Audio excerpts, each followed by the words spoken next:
ಶಾಂತಿ. ದಿನಾಂಕ 18/7/2024.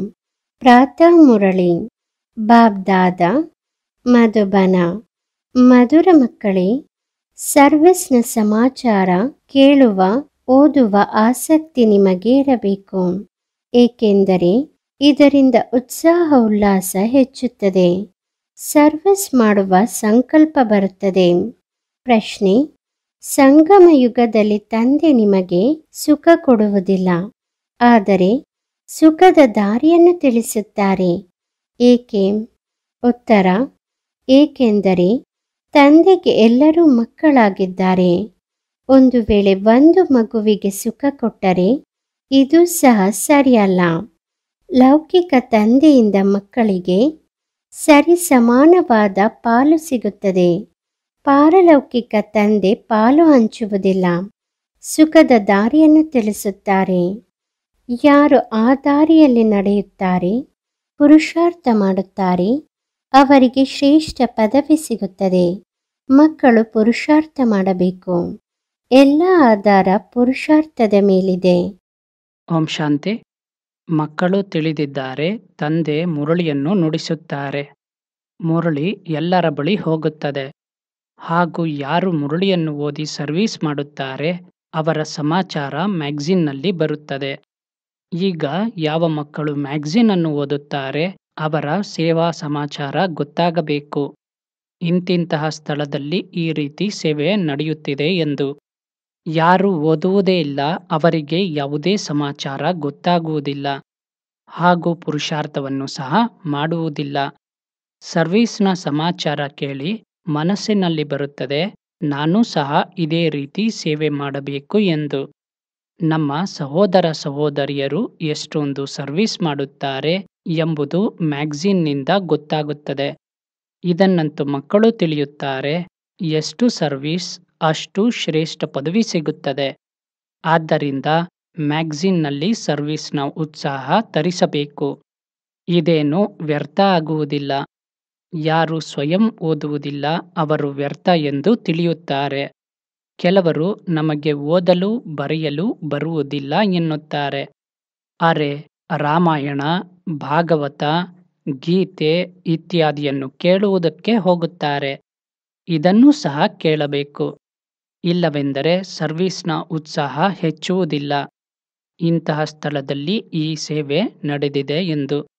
ಆಸಕ್ತಿ ಇದ್ದರೆ ಯಾರಿಗಾದರೂ ಓದಲು ಹೇಳಿ ಕೇಳಿಸಿಕೊಳ್ಳಬೇಕು. ಅನೇಕ ಸೇವಾ ಕೇಂದ್ರದಲ್ಲಿ ಮ್ಯಾಗಝಿನ್ ಓದದೇ ಇರುವವರು ಇರುತ್ತಾರೆ. ಅನೇಕರಿದ್ದಾರೆ, ಅವರ ಬಳಿ ಸೇವೆಯ ಹೆಸರು ಚಿಹ್ನೆ ಸಹ ಇರುವುದಿಲ್ಲ. ಅಂದ ಮೇಲೆ ಪದವಿಯನ್ನು ಸಹ ಅದೇ ರೀತಿ ಪಡೆಯುತ್ತಾರೆ. ಇದನ್ನಂತೂ ತಿಳಿಯುತ್ತಾರೆ, ರಾಜಧಾನಿ ಸ್ಥಾಪನೆ ಆಗುತ್ತಿದೆ. ಅದರಲ್ಲಿ ಯಾರೆಷ್ಟು ಶ್ರಮ ಪಡುತ್ತಾರೆ ಅಷ್ಟು ಪದವಿಯನ್ನು ಪಡೆಯುತ್ತಾರೆ. ವಿದ್ಯೆಯಲ್ಲಿ ಗಮನ ಕೊಡುವುದಿಲ್ಲವೆಂದರೆ ಅನುತ್ತೀರ್ಣರಾಗುತ್ತಾರೆ. ಎಲ್ಲದರ ಆಧಾರ ಈ ಸಮಯದ ವಿದ್ಯೆಯ ಮೇಲೆ ಇದೆ. ಎಷ್ಟು ಓದುತ್ತಾರೆ ಹಾಗೂ ಓದಿಸುತ್ತಾರೆ ಅಷ್ಟು ತನ್ನದೇ ಲಾಭ ಇದೆ. ಅನೇಕ ಮಕ್ಕಳಿದ್ದಾರೆ, ಅವರಿಗೆ ಮ್ಯಾಗಝಿನ್ ಓದುವ ಆಲೋಚನೆ ಸಹ ಬರುವುದಿಲ್ಲ. ಅವರು ಬಿಡುಗಾಸಿನ ಪದವಿಯನ್ನು ಪಡೆಯುತ್ತಾರೆ. ಅಲ್ಲಿ ಇವರು ಈ ಪುರುಷಾರ್ಥ ಮಾಡಿದ್ದಾರೆ, ಆ ಕಾರಣ ಈ ಪದವಿ ಸಿಕ್ಕಿದೆ ಎಂಬ ಆಲೋಚನೆ ಇರುವುದಿಲ್ಲ. ಕರ್ಮ ವಿಕರ್ಮದ ವಿಚಾರಗಳೆಲ್ಲ ಇಲ್ಲಿ ಬುದ್ಧಿಯಲ್ಲಿದೆ. ಕಲ್ಪದ ಸಂಗಮ ಯುಗದಲ್ಲಿಯೇ ತಂದೆ ತಿಳಿಸುತ್ತಾರೆ. ಯಾರೂ ತಿಳಿಯುವುದಿಲ್ಲ ಅವರಂತೂ ಒಂದು ರೀತಿ ಕಲ್ಲು ಬುದ್ಧಿ ಆಗಿದ್ದಾರೆ. ನೀವು ಸಹ ತಿಳಿಯುತ್ತೀರಿ, ನಾವು ತುಚ್ಛ ಬುದ್ಧಿ ಆಗಿದ್ದೆವು. ನಂತರ ಅವರಲ್ಲಿಯೂ ಶೇಕಡಾಂಶದವರು ಇರುತ್ತಾರೆ. ಬಾಬಾ ಮಕ್ಕಳಿಗೆ ತಿಳಿಸುತ್ತಿರುತ್ತಾರೆ, ಈಗ ಕಲಿಯುಗ ಆಗಿದೆ, ಇದರಲ್ಲಿ ಅಪಾರ ದುಃಖ ಆಗುತ್ತದೆ. ಈ ದುಃಖ ಇದೆ. ಯಾರು ಬುದ್ಧಿವಂತರಾಗಿರುತ್ತಾರೆ ಅವರು ತಕ್ಷಣ ತಿಳಿಯುತ್ತಾರೆ, ಇವರಂತೂ ಸರಿಯಾಗಿ ಹೇಳುತ್ತಾರೆ ಎಂದು. ನೀವು ಸಹ ತಿಳಿಯುತ್ತೀರಿ, ನೆನ್ನೆ ನಾವು ಎಷ್ಟೊಂದು ದುಃಖದಲ್ಲಿದ್ದೆವು, ಅಪಾರ ದುಃಖಗಳ ಮಧ್ಯದಲ್ಲಿದ್ದೆವು. ಈಗ ಪುನಃ ಅಪಾರ ಸುಖಗಳ ಮಧ್ಯಕ್ಕೆ ಹೋಗುತ್ತಿದ್ದೇವೆ. ಇದು ಇರುವುದೇ ರಾವಣ ರಾಜ್ಯ, ಕಲಿಯುಗ. ಇದನ್ನು ಸಹ ನೀವು ತಿಳಿದಿದ್ದೀರಿ. ಯಾರೂ ತಿಳಿದುಕೊಂಡಿರುತ್ತಾರೆ, ಆದರೆ ಅನ್ಯರಿಗೆ ತಿಳಿಸುವುದಿಲ್ಲವೆಂದರೆ ಏನನ್ನೂ ತಿಳಿದಿಲ್ಲ ಎಂದು ಬಾಬಾ ಹೇಳುತ್ತಾರೆ. ತಿಳಿದುಕೊಂಡಿದ್ದು ಯಾವಾಗ ಸೇವೆ ಮಾಡುತ್ತಾರೆ ಆಗ ಸಮಾಚಾರ ಮ್ಯಾಗಝೀನ್ನಲ್ಲಿ ಬರಬೇಕು ಎನ್ನುತ್ತಾರೆ.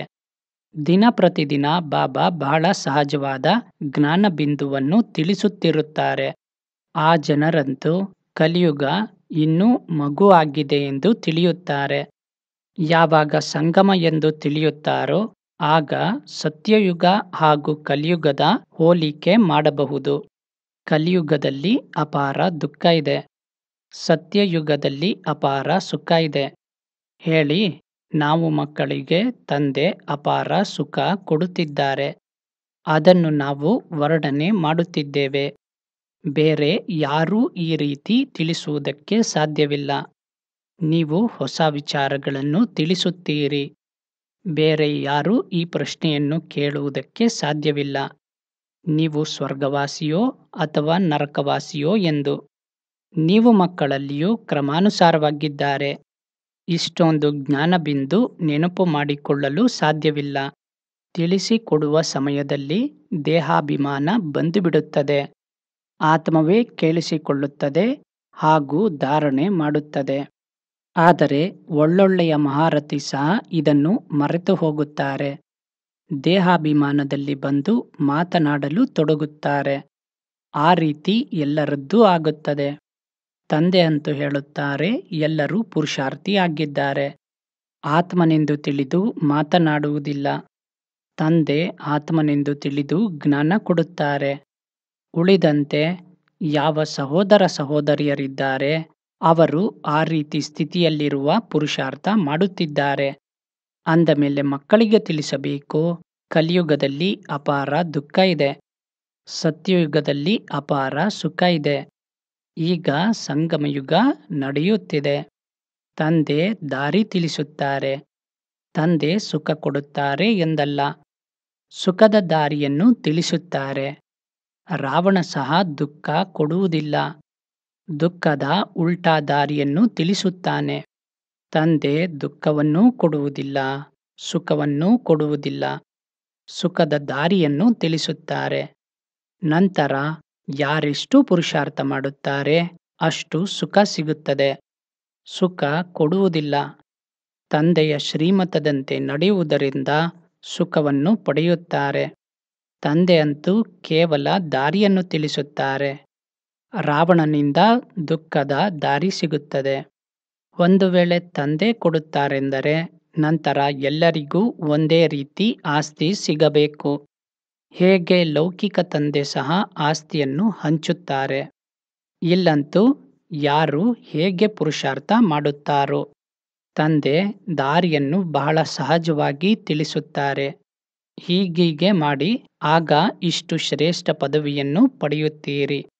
ಮಕ್ಕಳು ಪುರುಷಾರ್ಥ ಮಾಡಬೇಕಾಗುತ್ತದೆ. ನಾವು ಎಲ್ಲರಿಗಿಂತ ಜಾಸ್ತಿ ಪದವಿಯನ್ನು ಪಡೆಯಬೇಕು, ಓದಬೇಕು.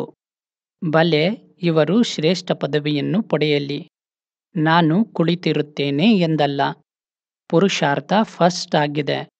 ಡ್ರಾಮಾನುಸಾರವಾಗಿ ಖಂಡಿತ ಪುರುಷಾರ್ಥ ಮಾಡಬೇಕಾಗುತ್ತದೆ. ಕೆಲವರು ತೀವ್ರ ಪುರುಷಾರ್ಥ ಮಾಡುತ್ತಾರೆ, ಕೆಲವರು ಡಲ್. ಪುರುಷಾರ್ಥದ ಮೇಲೆ ಎಲ್ಲವೂ ಆಧಾರಿತವಾಗಿದೆ. ತಂದೆಯಂತೂ ದಾರಿಯನ್ನು ತಿಳಿಸುತ್ತಾರೆ. ನನ್ನನ್ನು ನೆನಪು ಮಾಡಿ. ಎಷ್ಟು ನೆನಪು ಮಾಡುತ್ತೀರೋ ಅಷ್ಟು ವಿಕರ್ಮ ವಿನಾಶವಾಗುತ್ತದೆ. ಡ್ರಾಮಾದ ಮೇಲೆ ಬಿಡಬಾರದು. ಇದಂತೂ ತಿಳುವಳಿಕೆಯ ಮಾತಾಗಿದೆ. ವಿಶ್ವದ ಇತಿಹಾಸ ಭೂಗೋಳ ಪುನರಾವೃತ್ತಿ ಆಗುತ್ತದೆ. ಅಂದ ಮೇಲೆ ಖಂಡಿತ ಯಾರು ಪಾತ್ರವನ್ನು ಅಭಿನಯಿಸಿದ್ದಾರೆ ಅವರೇ ಅಭಿನಯಿಸಬೇಕಾಗುತ್ತದೆ. ಎಲ್ಲ ಧರ್ಮ ಪುನಃ ತನ್ನ ಸಮಯಕ್ಕೆ ಬರುತ್ತದೆ. ಕ್ರಿಶ್ಚಿಯನ್ನರು ಈಗ 100 ಕೋಟಿ ಇದ್ದಾರೆಂದು ತಿಳಿಯಿರಿ. ನಂತರ ಇಷ್ಟೇ ಮಂದಿ ಪಾತ್ರವನ್ನಭಿನಯಿಸಲು ಬರುತ್ತಾರೆ. ಆತ್ಮನು ವಿನಾಶ ಆಗುವುದಿಲ್ಲ. ಎಂದಿಗೂ ಅವರ ಪಾತ್ರ ವಿನಾಶ ಆಗುವುದಿಲ್ಲ. ಇದು ತಿಳಿದುಕೊಳ್ಳುವ ಸಂಗತಿಗಳಾಗಿವೆ. ಯಾರು ತಿಳಿದುಕೊಳ್ಳುತ್ತಾರೆ ಅವರು ಖಂಡಿತ ತಿಳಿಸುತ್ತಾರೆ. ಧನ ಕೊಟ್ಟರೆ ಧನ ಕುಗ್ಗುವುದಿಲ್ಲ, ಧಾರಣೆ ಆಗುತ್ತಿರುತ್ತದೆ. ಅನ್ಯರನ್ನು ಸಹ ಸಾಹುಕಾರ ಮಾಡುತ್ತಿರುತ್ತಾರೆ. ಆದರೆ ಅದೃಷ್ಟದಲ್ಲಿ ಇಲ್ಲವೆಂದರೆ ನಂತರ ತನ್ನನ್ನು ಅಸಹಾಯಕ ಎಂದು ತಿಳಿಯುತ್ತಾರೆ. ಶಿಕ್ಷಕ ಹೇಳುತ್ತಾರೆ, ನೀನು ಹೇಳುವುದಕ್ಕೆ ಸಾಧ್ಯವಾಗುವುದಿಲ್ಲವೆಂದರೆ ನಿನ್ನ ಅದೃಷ್ಟದಲ್ಲಿ ಬಿಡುಗಾಸಿನ ಪದವಿ ಇದೆ. ಅದೃಷ್ಟದಲ್ಲಿ ಇಲ್ಲವೆಂದರೆ ಪುರುಷಾರ್ಥವನ್ನೇನು ಮಾಡಲು ಸಾಧ್ಯ? ಇದು ಅಪರಿಮಿತದ ಪಾಠಶಾಲೆ ಆಗಿದೆ. ಪ್ರತಿಯೊಬ್ಬ ಶಿಕ್ಷಕನದ್ದು ತನ್ನದೇ ಸಬ್ಜೆಕ್ಟ್ ಇರುತ್ತದೆ. ತಂದೆ ಓದಿಸುವ ವಿಧಿ ತಂದೆಗೆ ಗೊತ್ತು ಹಾಗೂ ನೀವು ಮಕ್ಕಳಿಗೆ ಗೊತ್ತು. ಬೇರೆ ಯಾರೂ ತಿಳಿಯಲು ಸಾಧ್ಯವಿಲ್ಲ. ನೀವು ಮಕ್ಕಳು ಎಷ್ಟೊಂದು ಪ್ರಯತ್ನ ಪಡುತ್ತೀರಿ. ಆದರೂ ಯಾರದ್ದಾದರೂ ತಿಳುವಳಿಕೆಗೆ ಬಂದಾಗ ಮಾತ್ರ. ಬುದ್ಧಿಯಲ್ಲಿ ಕುಳಿತುಕೊಳ್ಳುವುದೇ ಇಲ್ಲ. ಎಷ್ಟು ಸಮೀಪ ಆಗುತ್ತಾ ಹೋಗುತ್ತದೋ ಬುದ್ಧಿವಂತರಾಗುತ್ತಿದ್ದಾರೆ ಎಂಬುದು ಕಾಣಿಸುತ್ತದೆ. ಈಗ ಮ್ಯೂಸಿಯಂ, ಆತ್ಮೀಯ ಕಾಲೇಜು ಇತ್ಯಾದಿಯನ್ನು ಸಹ ತೆರೆಯುತ್ತಾರೆ. ನಿಮ್ಮದಂತೂ ಹೆಸರೇ ವಿಭಿನ್ನವಾಗಿದೆ. ಆತ್ಮೀಯ ವಿಶ್ವವಿದ್ಯಾಲಯ. ಸರ್ಕಾರ ಸಹ ನೋಡುತ್ತದೆ. ಹೇಳಿ, ನಿಮ್ಮದು ಲೌಕಿಕ ವಿಶ್ವವಿದ್ಯಾಲಯ, ಇದು ಆತ್ಮೀಯದ್ದಾಗಿದೆ. ಆತ್ಮ ಓದುತ್ತದೆ. ಪೂರ್ಣ 84 ಜನ್ಮದ ಚಕ್ರದಲ್ಲಿ ಒಂದೇ ಬಾರಿ ಆತ್ಮೀಯ ತಂದೆ ಬಂದು ಆತ್ಮೀಯ ಮಕ್ಕಳಿಗೆ ಓದಿಸುತ್ತಾರೆ. ಡ್ರಾಮಾ ಅಂದರೆ ಫಿಲ್ಮ್ ನೀವು ನೋಡುತ್ತೀರಿ. ನಂತರ 3 ಗಂಟೆಯ ನಂತರ ಯಥಾವತ್ತಾಗಿ ಪುನರಾವೃತ್ತಿ ಆಗುತ್ತದೆ. ಇದೂ ಸಹ 5000 ವರ್ಷದ ಚಕ್ರ ಯಥಾವತ್ತಾಗಿ ಪುನರಾವೃತ್ತಿ ಆಗುತ್ತದೆ. ಇದನ್ನು ನೀವು ಮಕ್ಕಳು ತಿಳಿದಿದ್ದೀರಿ. ಅವರಂತೂ ಕೇವಲ ಭಕ್ತಿಯಲ್ಲಿ ಶಾಸ್ತ್ರಗಳನ್ನೇ ಸರಿ ಎಂದು ತಿಳಿಯುತ್ತಾರೆ. ನಿಮ್ಮದಂತೂ ಯಾವುದೇ ಶಾಸ್ತ್ರ ಇಲ್ಲ. ತಂದೆ ಕುಳಿತು ತಿಳಿಸುತ್ತಾರೆ. ತಂದೆ ಯಾವುದಾದರೂ ಶಾಸ್ತ್ರವನ್ನು ಓದಿದ್ದಾರೆಯೇ? ಅವರಂತೂ ಗೀತೆಯನ್ನು ಓದಿ ತಿಳಿಸುತ್ತಾರೆ. ತಾಯಿಯ ಹೊಟ್ಟೆಯಿಂದ ಅಂದರೆ ಜನ್ಮ ಪಡೆಯುತ್ತಲೇ ಓದಿರುವ ಮಗು ಬರುವುದಿಲ್ಲ. ವಿಶ್ವಪಿತ ತಂದೆಯ ಪಾತ್ರ ಓದಿಸುವುದಾಗಿದೆ. ತನ್ನ ಪರಿಚಯ ಕೊಡುತ್ತಾರೆ. ಜಗತ್ತಿಗಂತೂ ಗೊತ್ತೇ ಇಲ್ಲ.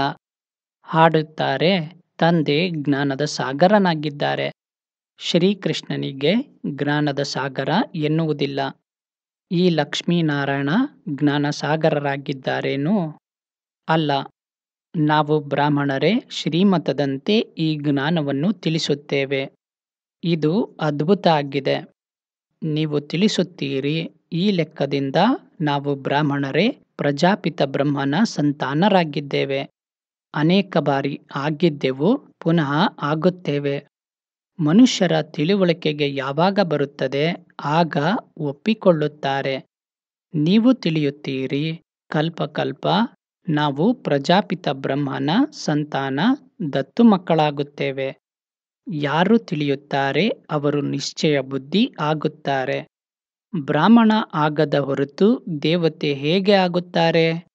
ಪ್ರತಿಯೊಬ್ಬರ ಬುದ್ಧಿಯಲ್ಲಿದೆ. ಶಾಲೆಯಲ್ಲಿ ಈ ರೀತಿ ಆಗುತ್ತದೆ. ಕೆಲವರಂತೂ ವಿದ್ಯಾರ್ಥಿ ವೇತನ ತೆಗೆದುಕೊಳ್ಳುತ್ತಾರೆ. ಕೆಲವರು ಅನುತ್ತೀರ್ಣರಾಗುತ್ತಾರೆ. ನಂತರ ಹೊಸದಾಗಿ ಓದಬೇಕಾಗುತ್ತದೆ. ತಂದೆ ಹೇಳುತ್ತಾರೆ, ವಿಕಾರದಲ್ಲಿ ಬಿದ್ದರೆ ಮಾಡಿಕೊಂಡಿರುವ ಸಂಪಾದನೆ ಸಮಾಪ್ತಿ. ನಂತರ ಬುದ್ಧಿಯಲ್ಲಿ ಕುಳಿತುಕೊಳ್ಳುವುದಿಲ್ಲ. ಒಳಗಡೆ ತಿನ್ನುತ್ತಿರುತ್ತದೆ. ನೀವು ತಿಳಿಯುತ್ತೀರಿ, ಈ ಜನ್ಮದಲ್ಲಿ ಯಾವ ಪಾಪ ಮಾಡಿದ್ದಾರೆ ಅದಂತೂ ಎಲ್ಲರಿಗೂ ಗೊತ್ತಿದೆ. ಉಳಿದಂತೆ ಹಿಂದಿನ ಜನ್ಮದಲ್ಲಿ ಯಾವುದನ್ನು ಮಾಡಿದ್ದಾರೆ ಅದಂತೂ ನೆನಪು ಇರುವುದಿಲ್ಲ. ಖಂಡಿತ ಪಾಪ ಮಾಡಿದ್ದಾರೆ. ಪುಣ್ಯಾತ್ಮ ಯಾರು ಇದ್ದರೂ ಅವರೇ ಪಾಪಾತ್ಮ ಆಗುತ್ತಾರೆ. ಲೆಕ್ಕಾಚಾರವನ್ನು ತಂದೆ ತಿಳಿಸುತ್ತಾರೆ. ಅನೇಕ ಮಕ್ಕಳಿದ್ದಾರೆ, ಮರೆತು ಹೋಗುತ್ತಾರೆ, ಓದುವುದಿಲ್ಲ. ಒಂದು ವೇಳೆ ಓದಿದ್ದಾರೆಂದರೆ ಖಂಡಿತ ಓದಿಸುತ್ತಾರೆ. ಕೆಲವರು ಡಲ್ ಬುದ್ಧಿ, ತೀಕ್ಷ್ಣ ಬುದ್ಧಿಯವರಾಗುತ್ತಾರೆ. ಎಷ್ಟೊಂದು ದೊಡ್ಡ ವಿದ್ಯೆ ಆಗಿದೆ. ಈ ತಂದೆಯ ವಿದ್ಯೆಯಿಂದಲೇ ಸೂರ್ಯವಂಶಿ, ಚಂದ್ರವಂಶಿ ಮನೆತನ ಆಗಬೇಕಿದೆ. ಅವರು ಈ ಜನ್ಮದಲ್ಲಿಯೇ ಓದಿ ಪದವಿಯನ್ನು ಪಡೆದುಕೊಳ್ಳುತ್ತಾರೆ. ನೀವಂತೂ ತಿಳಿಯುತ್ತೀರಿ, ಈ ವಿದ್ಯೆಯ ಪದವಿ ನಂತರ ಹೊಸ ಜಗತ್ತಿನಲ್ಲಿ ಸಿಗುತ್ತದೆ. ಅದೇನೂ ದೂರ ಇಲ್ಲ. ಹೇಗೆ ಬಟ್ಟೆಯನ್ನು ಬದಲಾಯಿಸುತ್ತೇವೆ ಅದೇ ರೀತಿಯೇ ಹಳೆಯ ಜಗತ್ತನ್ನು ಬಿಟ್ಟು ಹೊಸ ಜಗತ್ತಿಗೆ ಹೋಗಬೇಕು. ವಿನಾಶ ಸಹ ಖಂಡಿತ ಆಗುತ್ತದೆ. ಈಗ ನೀವು ಹೊಸ ಜಗತ್ತನ್ನು ಮಾಡುತ್ತಿದ್ದೀರಿ. ನಂತರ ಈ ಹಳೆಯ ಶರೀರವನ್ನು ಬಿಟ್ಟು ಹೋಗಬೇಕು. ಕ್ರಮಾನುಸಾರವಾಗಿ ರಾಜಧಾನಿ ಸ್ಥಾಪನೆ ಆಗುತ್ತದೆ. ಯಾರು ಚೆನ್ನಾಗಿ ಓದುತ್ತಾರೆ ಅವರೇ ಮೊದಲು ಸ್ವರ್ಗಕ್ಕೆ ಬರುತ್ತಾರೆ. ಉಳಿದವರು ಕೊನೆಯಲ್ಲಿ ಬರುತ್ತಾರೆ. ಸ್ವರ್ಗಕ್ಕೆ ಬರುವುದಕ್ಕೆ ಸಾಧ್ಯವಿಲ್ಲ. ಸ್ವರ್ಗದಲ್ಲಿ ಯಾವ ದಾಸದಾಸಿ ಇರುತ್ತಾರೆ ಅವರು ಸಹ ಹೃದಯವನ್ನೇರಿರುತ್ತಾರೆ. ಎಲ್ಲರೂ ಬರುತ್ತಾರೆ ಎಂದಲ್ಲ. ಈಗ ಆತ್ಮೀಯ ಕಾಲೇಜು ಇತ್ಯಾದಿಯನ್ನು ತೆರೆಯುತ್ತಿರುತ್ತಾರೆ. ಎಲ್ಲರೂ ಬಂದು ಪುರುಷಾರ್ಥ ಮಾಡುತ್ತಾರೆ. ಯಾರು ವಿದ್ಯಾಭ್ಯಾಸದಲ್ಲಿ ಶ್ರೇಷ್ಠ ತೀಕ್ಷ್ಣವಾಗಿ ಹೋಗುತ್ತಾರೆ ಅವರು ಶ್ರೇಷ್ಠ ಪದವಿಯನ್ನು ಪಡೆಯುತ್ತಾರೆ. ಡಲ್ ಬುದ್ಧಿ ಕಡಿಮೆ ಪದವಿಯನ್ನು ಪಡೆಯುತ್ತಾರೆ. ಮುಂದೆ ಸಾಗುತ್ತಾ ಡಲ್ ಬುದ್ಧಿಯವರು ಸಹ ಚೆನ್ನಾಗಿ ಪುರುಷಾರ್ಥ ಮಾಡಲು ತೊಡಗುವ ಸಾಧ್ಯತೆ ಇದೆ. ಯಾರೋ ಬುದ್ಧಿಶಾಲಿಯಾಗಿದ್ದರೆ ಅವರೂ ಸಹ ಕೆಳಗೆ ಹೊರಟು ಹೋಗುತ್ತಾರೆ. ಪುರುಷಾರ್ಥದಿಂದ ತಿಳಿಯಬಹುದು. ಇದೆಲ್ಲ ಡ್ರಾಮಾ ನಡೆಯುತ್ತಿದೆ. ಆತ್ಮ ಶರೀರವನ್ನು ಧಾರಣೆ ಮಾಡಿ ಇಲ್ಲಿ ಪಾತ್ರವನ್ನು ಅಭಿನಯಿಸುತ್ತದೆ. ಹೊಸ ವಸ್ತ್ರವನ್ನು ಧಾರಣೆ ಮಾಡಿ ಹೊಸ ಪಾತ್ರವನ್ನು ಅಭಿನಯಿಸುತ್ತದೆ. ಕೆಲವೊಮ್ಮೆ ಯಾವುದೋ ಕೆಲವೊಮ್ಮೆ ಮತ್ಯಾವುದೋ ಆಗುತ್ತದೆ. ಆತ್ಮದಲ್ಲಿ ಸಂಸ್ಕಾರ ಇರುತ್ತದೆ. ಹೊರಗಿನವರಲ್ಲಿ ಜ್ಞಾನ ಸ್ವಲ್ಪನೂ ಯಾರಲ್ಲಿಯೂ ಇಲ್ಲ. ತಂದೆ ಯಾವಾಗ ಓದಿಸುತ್ತಾರೆ ಆಗಲೇ ಜ್ಞಾನ ಸಿಗುತ್ತದೆ. ಶಿಕ್ಷಕರೇ ಇಲ್ಲವೆಂದರೆ ಜ್ಞಾನ ಎಲ್ಲಿಂದ ಬರಬೇಕು? ಅದು ಭಕ್ತಿಯಾಗಿದೆ. ಭಕ್ತಿಯಲ್ಲಿ ಅಪಾರ ದುಃಖ ಇದೆ. ಮೀರಾಳಿಗೆ ಬಲೆ ಸಾಕ್ಷಾತ್ಕಾರ ಆಯಿತು. ಆದರೆ ಸುಖ ಎಲ್ಲಿ ಇತ್ತು? ಆಕೆ ಕಾಯಿಲೆ ಬೀಳಲಿಲ್ಲವೇ? ಅಲ್ಲಂತೂ ಯಾವುದೇ ಪ್ರಕಾರದ ದುಃಖದ ವಿಚಾರ ಇರುವುದೇ ಇಲ್ಲ. ಇಲ್ಲಿ ಅಪಾರ ದುಃಖ ಇದೆ. ಅಲ್ಲಿ ಅಪಾರ ಸುಖ ಇದೆ. ಇಲ್ಲಿ ಎಲ್ಲರೂ ದುಃಖಿಯಾಗಿರುತ್ತಾರೆ. ರಾಜರುಗಳಿಗೂ ಸಹ ದುಃಖ ಇದೆ ಅಲ್ಲವೇ? ಹೆಸರೇ ದುಃಖಧಾಮ ಎಂದಾಗಿದೆ. ಅದು ಸುಖಧಾಮ ಆಗಿದೆ. ಸಂಪೂರ್ಣ ದುಃಖ ಹಾಗೂ ಸಂಪೂರ್ಣ ಸುಖದ ಇದು ಸಂಗಮಯುಗ ಆಗಿದೆ. ಸತ್ಯುಗದಲ್ಲಿ ಸಂಪೂರ್ಣ ಸುಖ, ಕಲಿಯುಗದಲ್ಲಿ ಸಂಪೂರ್ಣ ದುಃಖ ಇದೆ. ದುಃಖದ್ದು ಯಾವ ವೆರೈಟಿ ಇದೆ ಎಲ್ಲವೂ ವೃದ್ಧಿಯನ್ನು ಹೊಂದುತ್ತಿರುತ್ತದೆ. ಮುಂದೆ ಸಾಗುತ್ತಾ ಎಷ್ಟೊಂದು ದುಃಖ ಆಗುತ್ತಿರುತ್ತದೆ. ಅಪಾರ ದುಃಖದ ಬೆಟ್ಟ ಬೀಳುತ್ತದೆ. ಆ ಜನರಂತೂ ಮಾತನಾಡುವುದಕ್ಕೆ ನಿಮಗೆ ಬಹಳ ಕಡಿಮೆ ಸಮಯ ಕೊಡುತ್ತಾರೆ. 2 ನಿಮಿಷ ಕೊಟ್ಟರೆ ಆಗಲೂ ತಿಳಿಸಿ. ಸತ್ಯುಗದಲ್ಲಿ ಅಪಾರ ಸುಖ ಇತ್ತು. ಅದನ್ನು ತಂದೆ ಕೊಡುತ್ತಾರೆ. ರಾವಣನಿಂದ ಅಪಾರ ದುಃಖ ಸಿಗುತ್ತದೆ. ಈಗ ತಂದೆ ಹೇಳುತ್ತಾರೆ ಕಾಮವಿಕಾರದ ಮೇಲೆ ಜಯಗಳಿಸಿ. ಆಗ ಜಗಜ್ಜೀತರಾಗುತ್ತೀರಿ. ಈ ಜ್ಞಾನದ ವಿನಾಶ ಆಗುವುದಿಲ್ಲ. ಸ್ವಲ್ಪವೇ ಕೇಳಿದರೂ ಸ್ವರ್ಗಕ್ಕೆ ಬರುತ್ತಾರೆ. ಪ್ರಜೆ ಅಂತೂ ಬಹಳ ಆಗುತ್ತಾರೆ. ರಾಜ ಎಲ್ಲಿ ಪ್ರಜೆ ಎಲ್ಲಿ? ಪ್ರತಿಯೊಬ್ಬರ ಬುದ್ಧಿ ತನ್ನದಿದೆ. ಯಾರು ತಿಳಿದು ಅನ್ಯರಿಗೆ ತಿಳಿಸುತ್ತಾರೆ ಅವರೇ ಶ್ರೇಷ್ಠ ಪದವಿಯನ್ನು ಪಡೆಯುತ್ತಾರೆ. ಈ ಶಾಲೆ ಸಹ ಮೋಸ್ಟ್ ಅನ್ಕಾಮನ್ ಆಗಿದೆ. ಭಗವಂತ ಬಂದು ಓದಿಸುತ್ತಾರೆ. ಶ್ರೀಕೃಷ್ಣನಂತೂ ಎಷ್ಟೇ ಆದರೂ ದೈವಿ ಗುಣವನ್ನುಳ್ಳ ದೇವತೆ ಆಗಿದ್ದಾರೆ. ತಂದೆ ಹೇಳುತ್ತಾರೆ ನಾನು ದೈವಿ ಗುಣಗಳು ಹಾಗೂ ಆಸುರಿ ಗುಣಗಳಿಗಿಂತ ಭಿನ್ನನಾಗಿದ್ದೇನೆ. ನಾನು ನಿಮ್ಮ ತಂದೆ ಓದಿಸಲು ಬರುತ್ತೇನೆ. ಆತ್ಮೀಯ ಜ್ಞಾನವನ್ನು ಪರಮ ಆತ್ಮನೇ ಕೊಡುತ್ತಾರೆ. ಗೀತೆಯ ಜ್ಞಾನವನ್ನು ಯಾವುದೇ ದೇಹಧಾರಿ ಮನುಷ್ಯ ಅಥವಾ ದೇವತೆ ಕೊಟ್ಟಿಲ್ಲ. ವಿಷ್ಣು ದೇವತಾಯ ನಮಃ ಎನ್ನುತ್ತಾರೆ. ಅಂದ ಮೇಲೆ ಕೃಷ್ಣ ಯಾರು? ದೇವತಾ ಕೃಷ್ಣನೇ ವಿಷ್ಣು ಆಗಿದ್ದಾರೆ. ಇದನ್ನು ಯಾರೂ ತಿಳಿದಿಲ್ಲ. ನಿಮ್ಮಲ್ಲಿಯೂ ಸಹ ಮರೆತು ಹೋಗುತ್ತಾರೆ. ಸ್ವಯಂ ಪೂರ್ಣ ತಿಳಿದುಕೊಂಡಿದ್ದರೆ ಅನ್ಯರಿಗೂ ತಿಳಿಸುತ್ತಾರೆ. ಸರ್ವಿಸ್ ಮಾಡಿ ಪ್ರಮಾಣ ತೆಗೆದುಕೊಂಡು ಬಂದರೆ ಆಗ ಸರ್ವಿಸ್ ಮಾಡಿದ್ದಾರೆಂದು ತಿಳಿಯಬಹುದು. ಆದ್ದರಿಂದ ಬಾಬಾ ಹೇಳುತ್ತಾರೆ ಉದ್ದ ಅಗಲವಾದ ಸಮಾಚಾರವನ್ನು ಬರೆಯಬೇಡಿ. ಇಂತಹ ವ್ಯಕ್ತಿ ಬರುವವರಿದ್ದಾರೆ, ಹೀಗೆ ಹೇಳಿ ಹೋದರು ಇತ್ಯಾದಿ. ಇದನ್ನು ಬರೆಯುವ ಅವಶ್ಯಕತೆ ಇಲ್ಲ. ಕಡಿಮೆ ಬರೆಯಬೇಕಾಗುತ್ತದೆ. ನೋಡಿ, ಬಂದರು ಮಗುವಾಗಿ ಉಳಿದುಕೊಳ್ಳುತ್ತಾರೆಯೇ? ತಿಳಿದುಕೊಂಡು ಹಾಗೂ ಸರ್ವಿಸ್ ಮಾಡಲು ತೊಡಗಿದರೆ ಆಗ ಸಮಾಚಾರ ಬರೆಯಿರಿ. ಕೆಲವರು ತನ್ನ ಶೋ ಬಹಳ ಮಾಡುತ್ತಾರೆ. ಬಾಬಾರವರಿಗೆ ಪ್ರತಿಯೊಬ್ಬರ ಫಲಿತಾಂಶ ಬೇಕು. ಆ ರೀತಿಯಂತೂ ಬಾಬಾರವರ ಬಳಿ ಅನೇಕರು ಬರುತ್ತಾರೆ, ನಂತರ ಹೊರಟು ಹೋಗುತ್ತಾರೆ. ಅದರಿಂದ ಏನು ಲಾಭ? ಅವರಿಗೆ ಬಾಬಾ ಏನು ಮಾಡುವರು? ಅವರಿಗೂ ಲಾಭ ಇಲ್ಲ, ನಿಮಗೂ ಇಲ್ಲ. ನಿಮ್ಮ ಮಿಷನ್ನ ವೃದ್ಧಿಯಂತೂ ಆಗಲಿಲ್ಲ. ಒಳ್ಳೆಯದು. ಮಧುರಾತಿ ಮಧುರ ಅಗಲಿ ಸಿಕ್ಕಿರುವ ಮಕ್ಕಳ ಪ್ರತಿ ಮಾತಾಪಿತಾ ಬಾಬ್ದಾದಾರವರ ನೆನಪು, ಪ್ರೀತಿ ಹಾಗೂ ಸುಪ್ರಭಾತ. ಆತ್ಮೀಯ ಮಕ್ಕಳಿಗೆ ಆತ್ಮೀಯ ತಂದೆಯ ನಮಸ್ಕಾರ. ಆತ್ಮೀಯ ತಂದೆಗೆ ಆತ್ಮೀಯ ಮಕ್ಕಳ ನಮಸ್ಕಾರಗಳು. ಧಾರಣೆಗಾಗಿ ಮುಖ್ಯ ಸಾರ: ಯಾವುದೇ ಮಾತಿನಲ್ಲಿ ಅಸಹಾಯಕರಾಗಬಾರದು. ಸ್ವಯಂನಲ್ಲಿ ಜ್ಞಾನವನ್ನು ಧಾರಣೆ ಮಾಡಿಕೊಂಡು ದಾನ ಮಾಡಬೇಕು. ಅನ್ಯರದ್ದು ಸಹ ಅದೃಷ್ಟ ಬೆಳಗಿಸಬೇಕು. 2. ಯಾರೊಂದಿಗಾದರೂ ಮಾತನಾಡುವ ಸಮಯ ಸ್ವಯಂವನ್ನು ಆತ್ಮನೆಂದು ತಿಳಿದು ಆತ್ಮದ ಜೊತೆ ಮಾತನಾಡಬೇಕು. ಸ್ವಲ್ಪನೂ ದೇಹಾಭಿಮಾನ ಬರಬಾರದು. ತಂದೆಯಿಂದ ಯಾವ ಅಪಾರ ಸುಖ ಸಿಕ್ಕಿದೆ ಅದನ್ನು ಅನ್ಯರಿಗೆ ಹಂಚಬೇಕು. ವರದಾನ: ಮನಸ್ಸು ಹಾಗೂ ಬುದ್ಧಿ ಎರಡರ ಸಮತೋಲನೆಯಿಂದ ಸೇವೆ ಮಾಡುವಂತಹ ಸದಾ ಸಫಲತಾ ಮೂರ್ತಿಯಾಗಿರಿ. ಕೆಲವೊಮ್ಮೆ ಮಕ್ಕಳು ಸೇವೆಯಲ್ಲಿ ಕೇವಲ ಬುದ್ಧಿಯನ್ನು ಉಪಯೋಗ ಮಾಡುತ್ತಾರೆ. ಆದರೆ ಮನಸ್ಸು ಹಾಗೂ ಬುದ್ಧಿ ಎರಡನ್ನೂ ಒಟ್ಟುಗೂಡಿಸಿ ಸೇವೆ ಮಾಡಿದಾಗ ಸೇವೆಯಲ್ಲಿ ಸಫಲತಾ ಮೂರ್ತಿಯಾಗುತ್ತೀರಿ. ಯಾರು ಕೇವಲ ಬುದ್ಧಿಯಿಂದ ಸೇವೆ ಮಾಡುತ್ತಾರೆ ಅವರಿಗೆ ಬುದ್ಧಿಯಲ್ಲಿ ಸ್ವಲ್ಪ ಸಮಯದವರೆಗೆ ತಂದೆಯ ನೆನಪು ಇರುತ್ತದೆ.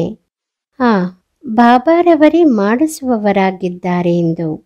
ಆದರೆ ಸ್ವಲ್ಪ ಸಮಯದ ನಂತರ ಅದೇ ನನ್ನತನ ಬಂದು ಬಿಡುತ್ತದೆ. ಹಾಗೂ ಯಾರು ಮನದ ಅಂತರಾಳದಿಂದ ಸೇವೆ ಮಾಡುತ್ತಾರೆ ಅವರ ಅಂತರಾಳದಲ್ಲಿ ಬಾಬಾನ ನೆನಪು ಸದಾ ಇರುತ್ತದೆ. ಅಂತರಾಳದಿಂದ ಸೇವೆ ಮಾಡುವುದರ ಫಲ ಸಿಗಲೇಬೇಕು. ಹಾಗೂ ಒಂದು ವೇಳೆ ಎರಡರ ಸಮತೋಲನೆ ಇದ್ದಾಗ ಸದಾ ಸಫಲತೆ ಇದೆ. ಸ್ಲೋಗನ್: ಅಪರಿಮಿತತೆಯಲ್ಲಿರಿ, ಆಗ ಸೀಮಿತದ ವಿಚಾರಗಳು ಸ್ವತಃ ಸಮಾಪ್ತಿಯಾಗುತ್ತದೆ. ಓಂ ಶಾಂತಿ.